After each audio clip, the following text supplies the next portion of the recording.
Hello and welcome to Valley View News. I'm Spencer Ferreira. And I'm Alexa Kosten. In the latest news out of Israel, a drone attack launched by Hezbollah killed 4 Israeli soldiers and injured 60 others. The attack occurred on Sunday evening and hit an army base 40 miles from the Lebanese border. Israel is investigating how the drones were able to enter its airspace without triggering an alert. The U.S. Secretary of Defense says that Israel will be taking a forceful response against Hezbollah. The Pentagon announced that an air defense system along with 100 soldiers would be deployed as a visible commitment to Israel's security. President Biden visited Florida and has surveyed the damage caused by Hurricane Milton. Biden viewed the damage from a helicopter between Tampa and St. Petersburg. The damage generated by Hurricane Milton is still a cause of concern for many residents due to their inability to get access to gas and power in many of their homes. While President Biden thanked first responders, he recognizes that much more has to be done to try to bring a sense of normalcy to the area. Election season is upon us and early voting is already taking place. However, that doesn't mean that the presidential nominees will stop campaigning.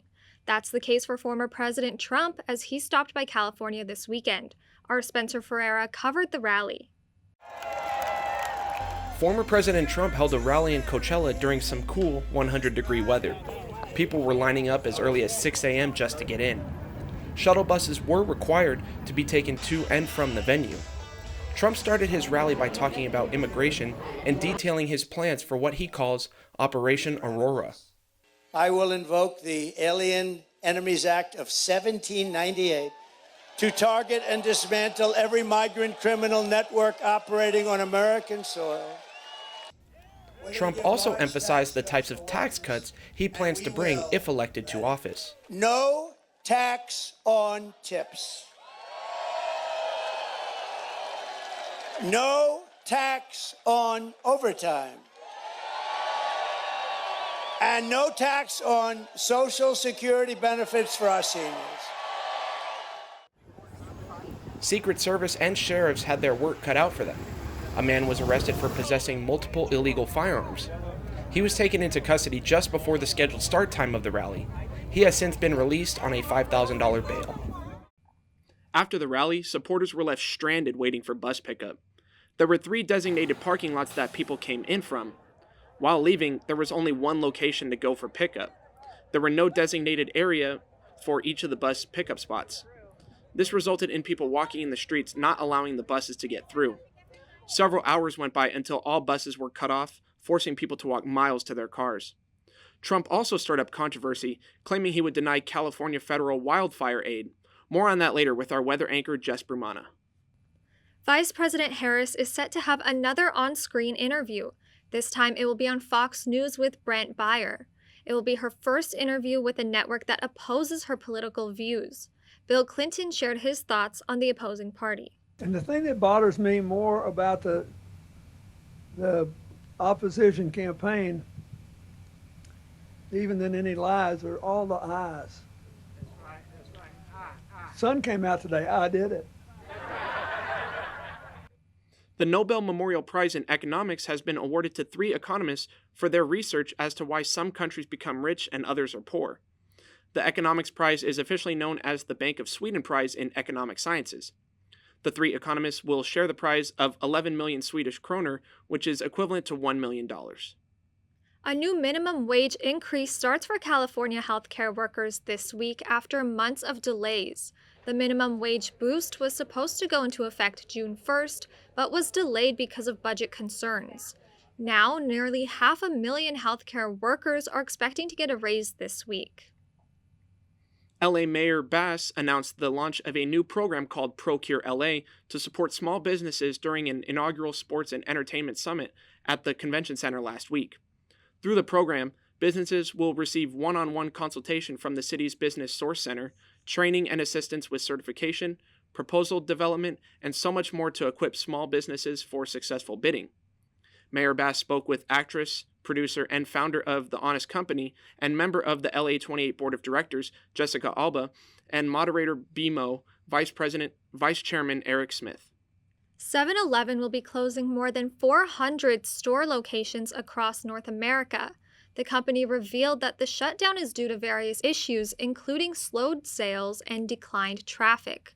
However, 7-Eleven says it will still invest in food throughout the U.S. as it is the highest sales category for customers. In similar news, the safety of 7-Eleven and small business employees are a massive concern following the recent surge of flash mob robberies.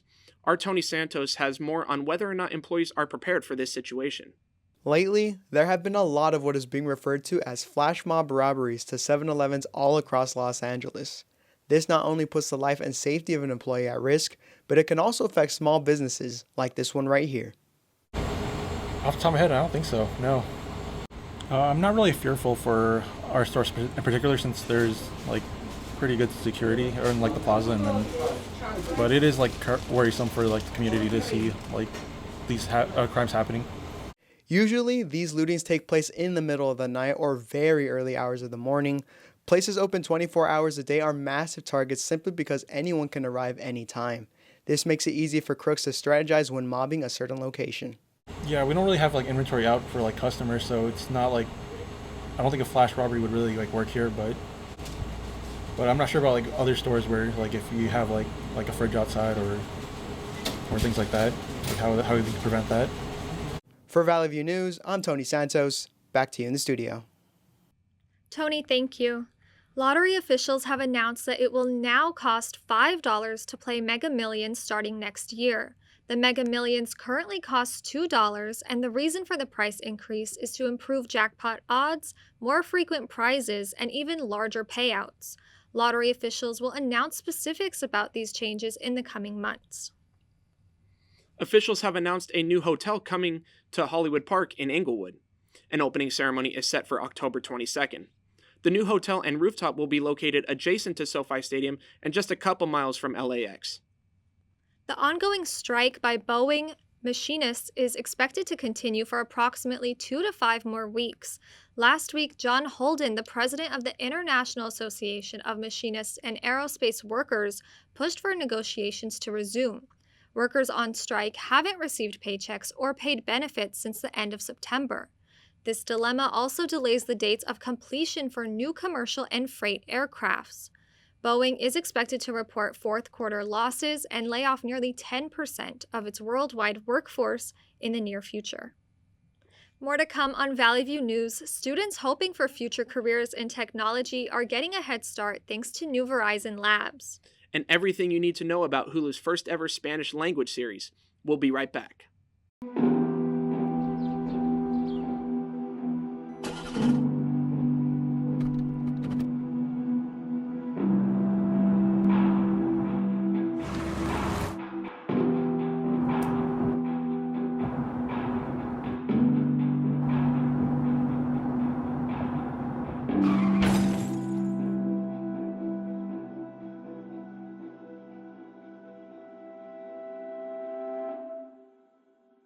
Welcome back. Native Americans are coming together to celebrate Indigenous Peoples Day. Indigenous Peoples Day celebrates their history and culture to acknowledge their ongoing challenges. While it is not a federal holiday, Indigenous Peoples Day is celebrated and observed by 17 states. It typically takes place on the second Monday of October, also falling on Columbus Day.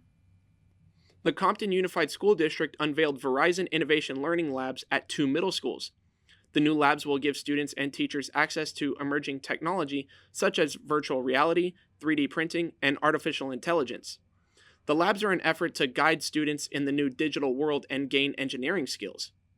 Principal of Enterprise Middle School says she hopes the new lab will give students a new interest for math and science. LAUSD students have shown improvement in recent test scores at every grade level, yet scores still remain at pre-pandemic level. In math, students tested 2.3% higher than the last school year, and English language arts had an almost 2% increase. LAUSD superintendent predicts all grade levels will be performing better than the state of California by next year. Grammy winners are no stranger to CSUN Soraya Performance Hall, and now Matadors have gotten to play alongside one. From our partners at the Sundial, Sam Klein got jazzed with the CSUN Jazz A and B bands. Tonight, Grammy Award-winning pianist John Beasley is conducting the CSUN Jazz A and Jazz B bands. By combining his expertise with CSUN students, it's sure to be an unforgettable night.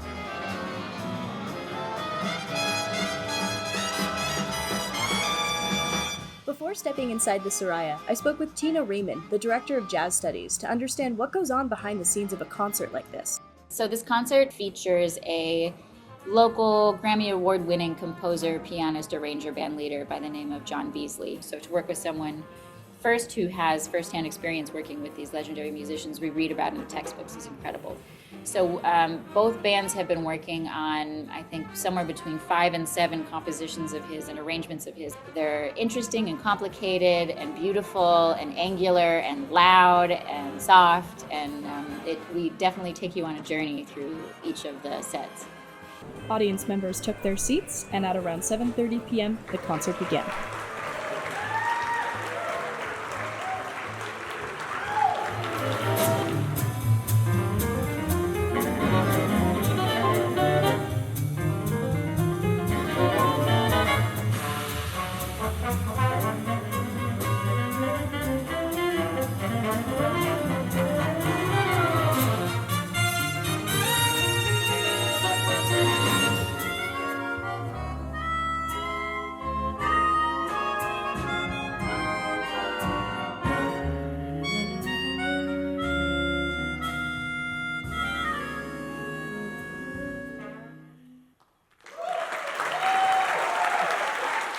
The experience tonight was exhilarating and different. Whenever I do these things with different bands, they all put their own style into it. And these guys really did. And then I pulled surprises out of them. I had them improvise as a whole band together. They put a lot of work into it so that they could be free at the concert. Keep practicing, keep learning, keep growing, and have an open mind, and take every gig that comes up. The audience was mesmerized by the concert finale and gave a standing ovation.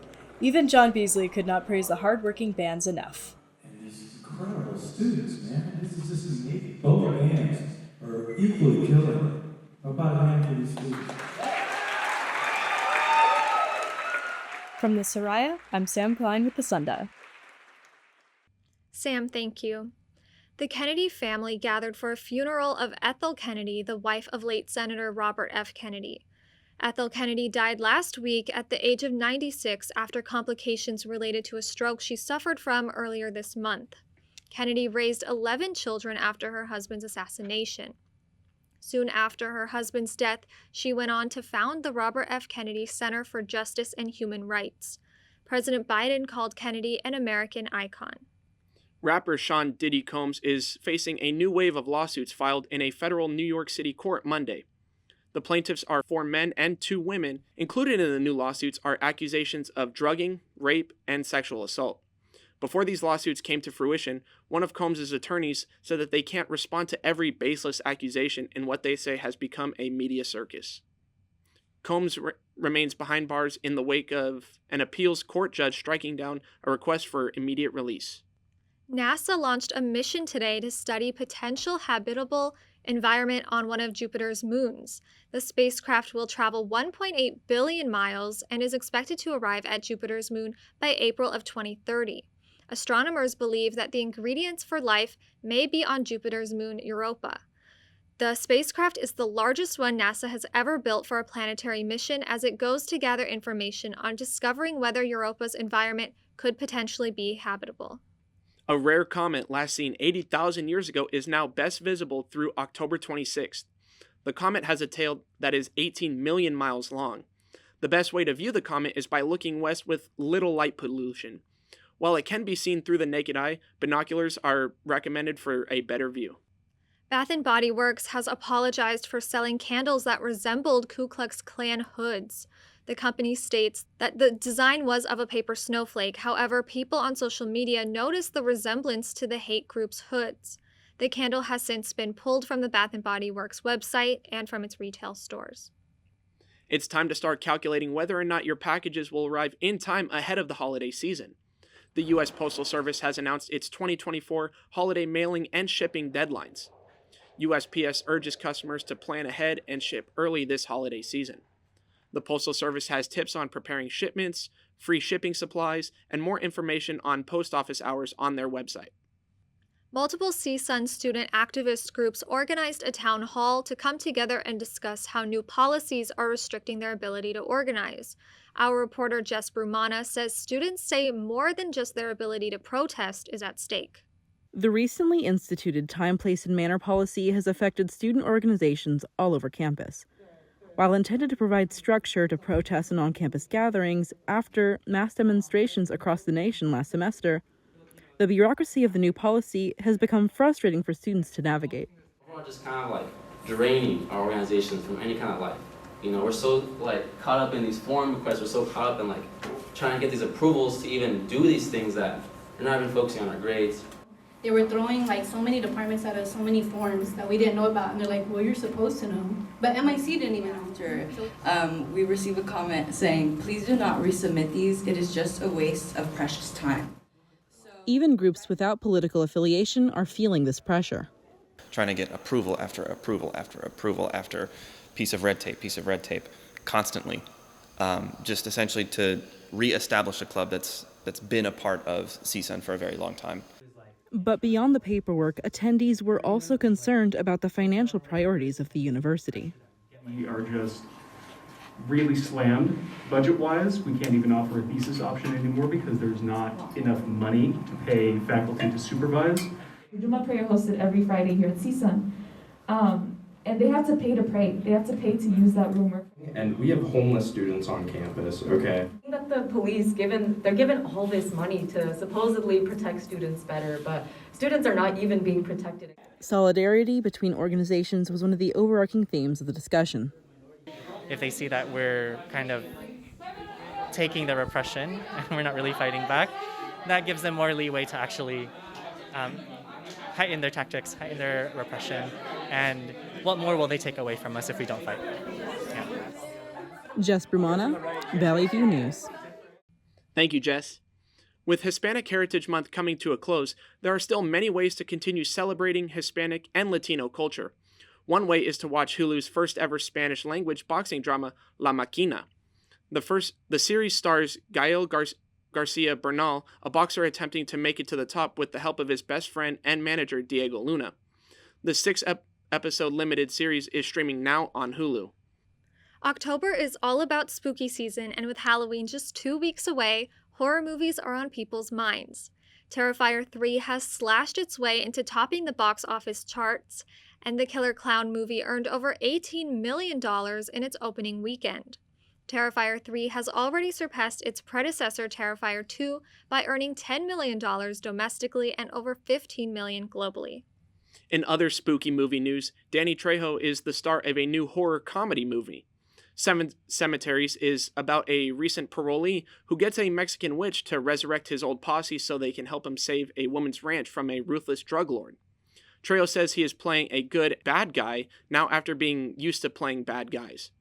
Trejo says the movie is so funny and scary that it might be hard to tell if it's a comedy or a horror movie. All this Halloween talk is getting me really excited for the cooler fall weather we're going to be experiencing. What about you? I don't really like the cool weather. It's really not for me. I like it, a little bit more on the warm side because I feel like when it's easier to cool down than it is to warm up. That's just me. Well, I know Jess Brumana has some more details on the cooler fall weather that we're going to be seeing. Thanks, you guys. And tough luck, Spencer. Alexa's right. We are going to be seeing some cooler weather in the upcoming weeks. But before we get into the local forecast, I want to talk a little bit about the wildfires. A new wildfire is spreading in Shasta County. The Shoe Fire sparked on October 9th and as of Monday has already burned over 3,000 acres and caused 1 injury. It is the least contained wildfire in the state at 7%. The other blazes that started during the summer, such as the bridge and line fires, are almost completely contained. As Spencer mentioned earlier, in the recent Trump rally in Coachella, he threatened to withhold federal wildfire aid to California. Needless to say, firefighters aren't happy with that threat. But they didn't have a chance to respond over the weekend as the annual California Firefighters Memorial Ceremony kept them busy. This year's ceremony honored 36 firefighters who lost their lives in the line of duty this year. Their names were added to the California Firefighters Memorial in Sacramento's historic Capitol Park, which displays the names of over 1,500 firefighters who have died fighting fires in the state's history. Trump says that if he's elected, California does not sort out its water problems, it won't get a dime during wildfire season. And this threat's backed up by his move to deny aid in 2020, which was a particularly rough fire season. Now, let's take a look at our local forecast. I, for one, am really looking forward to the lower temperatures we're going to see this week. It may have taken us a whole month to get here, but it seems we're finally going to get that fall weather. Here in the valley, we're going to have a weekend of sunshine before clouds roll in. Temperatures are going to remain pretty consistent each day, highs in the low 80s most days, with the end of the week cooling off a bit. Lows each day will remain in the mid-50s. Heading downtown, in the inland area, conditions will be about the same. This weekend, there'll be some sun, but the clouds are going to roll in much sooner, by Sunday. Pretty much the entire week is going to be covered. Highs will remain in the upper 70s, and at the end of the week, similarly, is going to be a bit cooler. Lows will also stay in the mid-50s. Heading over to the beach. If you need one last excuse to hit the sand, this weekend is, you guessed it, going to be sunny and a bit warmer than the rest of the week, so that's your chance. The first half of the week will see the cool highs in the low 70s, dipping into the high 60s towards the end of the week. Lows will remain consistently in the high 50s. Coming up, college football games decided by the final minute, strange sideline departures in Denver, and the Dodgers postseason roller coaster. That and more sports here on Valley View News.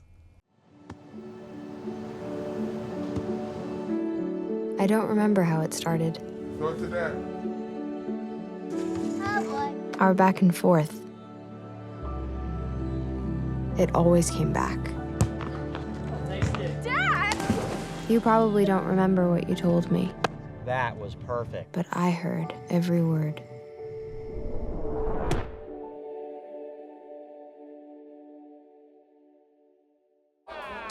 Your life sounds pretty great. Don't let a buzz ruin it. Buzz driving is drunk driving. Welcome back to Valley View News.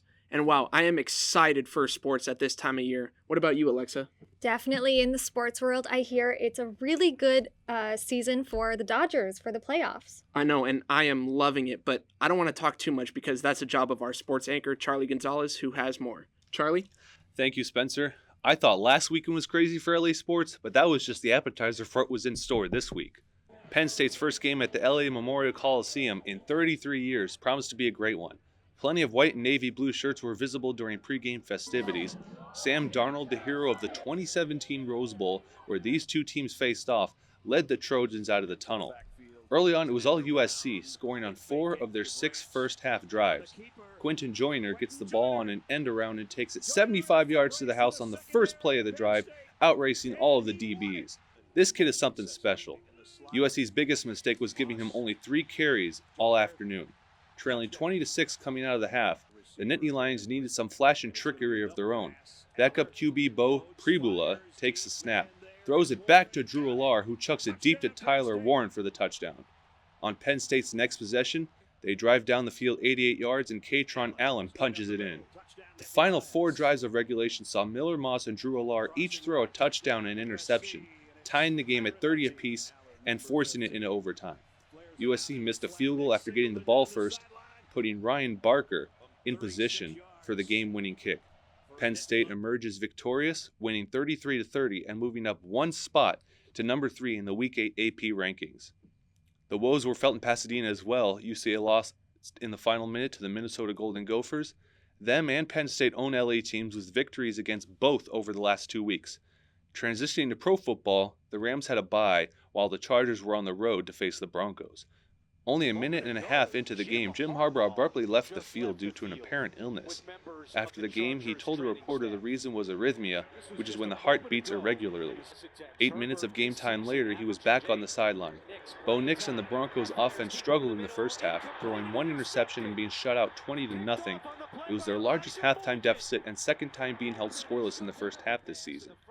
Chargers rookie running back out of Troy University, Kamani Vidal, caught his first career touchdown pass. That was also his first career touch. On this touchdown run by J.K. Dobbins, from our point of view, it looks like he's half a yard short of the goal line, but the line judge says he broke the plane.